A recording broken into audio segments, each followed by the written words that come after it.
Parenting OCD, why is OCD like a whack-a-mole game, and what are 3 things you can do to tackle it if it does develop into another theme? OCD is like a whack-a-mole game because the minute you tackle one issue of OCD and you think you're starting to do well, OCD has got a habit, an annoying habit of creeping in as another OCD theme. For example, it can easily creep in as an eating disorder when it starts to control eating, and then you're sort of in for another nightmare. So what can you do if you sort of just avoid this, or if you do suspect it's happening, what can you do? Well, here are my 3 tips. Number 1, just be aware of it.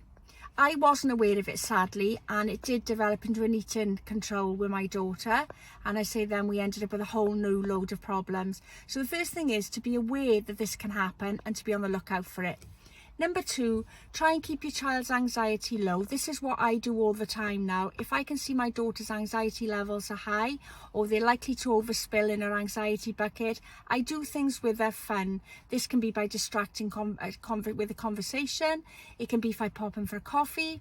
Other options could be to play a board game, go for a walk, do some Lego, whatever it is your child will find calming.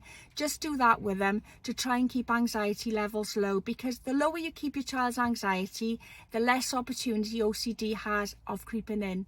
And finally, number 3, the minute you can see that your child is developing some control in other areas with OCD, just be mindful of it and start tackling it with ERP therapy straight away, just like you've done with any other themes.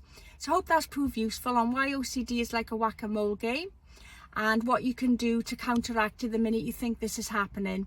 If you found it useful, don't forget to like my post and pop a comment in there if you can relate to this, and also don't forget to follow or subscribe to my channel so that you don't miss any further tips I post on parenting OCD and a child or teenager.